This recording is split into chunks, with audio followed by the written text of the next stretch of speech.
The Outside Dog by Charlotte Pomerantz and pictures by Jennifer Plikas.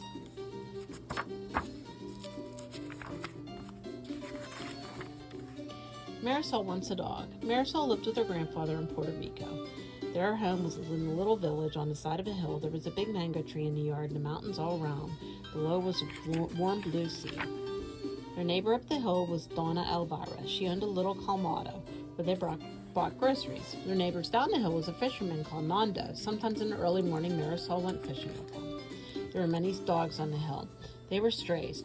No one owned or took care of them. Marisol had always wanted a dog, but Grandfather said they had fleas and ticks and who knows what. Whenever a dog came in the yard, Grandfather chased it away. That day, he said, "Scram!" One day, Grandfather and Marisol came home and found a dog sitting near their house. He was a skinny brown mutt with perky ears and big brown eyes. Grandfather chased him away, but that evening the dog came back. When Marisol thought her grandfather was not looking, she sneaked out and petted him. "Marisol," said Grandfather, "I told you not to pet the dogs. They have fleas and ticks and who knows what else." "But abuela, this one does not," said Marisol. "Look, que raro," Grandfather said. "There is not a flea on him. So may I pet him?" asked Marisol. "You may pet this one, but only this one, and don't feed him a thing," said Grandfather. "Once you feed a stray dog, he never goes away." Later, when they were eating pork chops and potatoes, the dog came and sat very quietly outside the screen door. "Grandpa, do you think he's hungry?" asked Marisol. "Of course he's hungry. Every stray dog on this hill is hungry," said Grandfather. "And if I worried about that, I would be feeding 27 dogs." Grandfather piled the leftover bones on a plate. "What are you going to do with the bones?" asked Marisol. "Throw them in the garbage." "Of course," said Grandfather.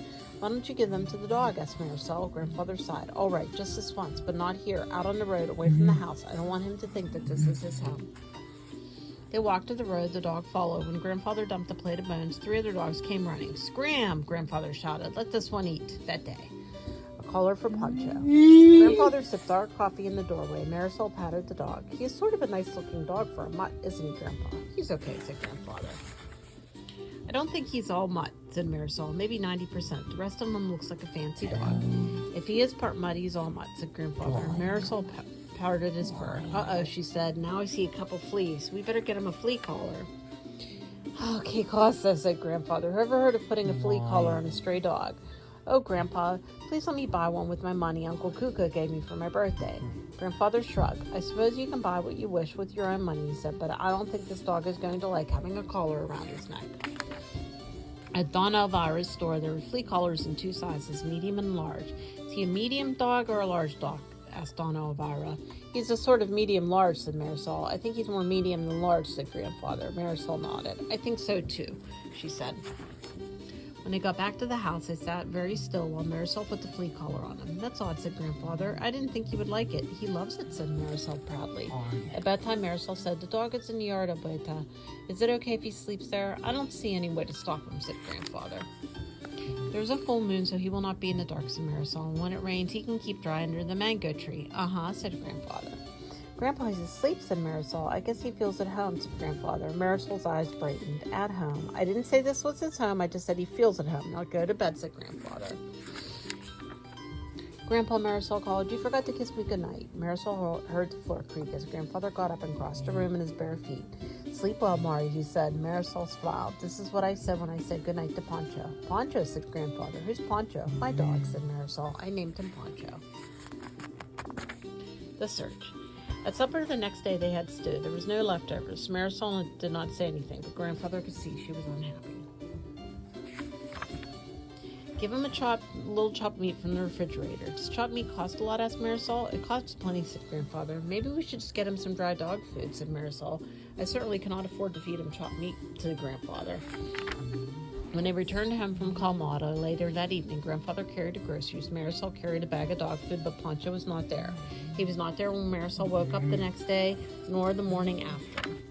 "Don't worry," said Grandfather. "If anything happened to Poncho, Nando or Donna Elvira would tell us." Marisol ran to talk to Nando before he went fishing. "Nando, have you seen Poncho?" asked Marisol. "He hasn't been home for 2 days and 2 nights. Said Nando. "He probably found a female dog he likes." "You mean Poncho has a girlfriend?" asked Marisol. "Why not? He's a healthy young dog. Come fishing with me, Mari. The snappers are biting real good. It will take your mind off the dog." "No thanks, Nando," said Marisol. "I want to speak to Donna Elvira." Inside the Colmado was cool and dark. Donna Elvira, have you seen my dog? Asked Marisol. He disappeared 2 days ago. No, said Donna Elvira. I've not seen him, and I always notice Poncho. Poncho may have a female friend, said Donna Elvira. That's what Nando thinks, said Marisol. Donna Elvira gave Marisol a lemon drop and a lollipop. Take these, she said, and don't worry about Poncho.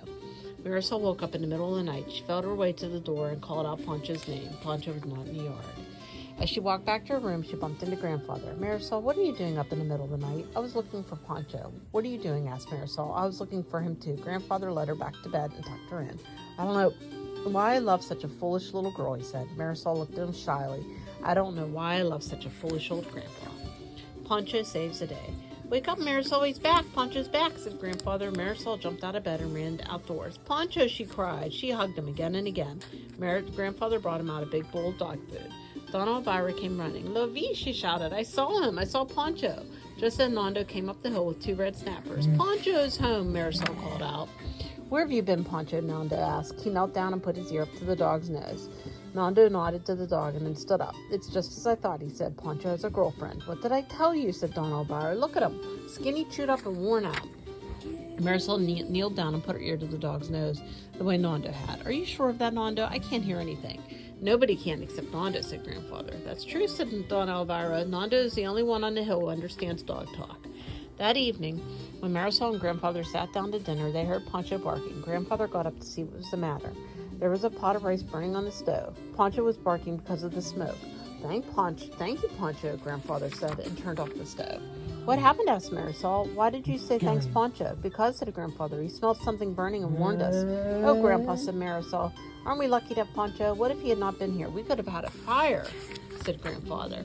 About time Marisol was quiet. Que pasa? Asked Grandfather. What's the matter? Nothing. I just wondered if Poncho really is our dog. Marisol, said Grandfather. When I told you from the start that once you feed a dog, he thinks you own him. Do we own him? Asked Marisol. Grandfather chuckled. I don't know, he said, but he sure owns us. Does that mean we will always feed him? I guess so, said Grandfather. He's a good watchdog. Marisol hugged Grandfather. I love you, Abeta, said Marisol. I love you too, Mari. But remember, Poncho's an outside dog, and he will always be an outside dog. Of course, said Marisol. I have always wanted an outside dog. The end.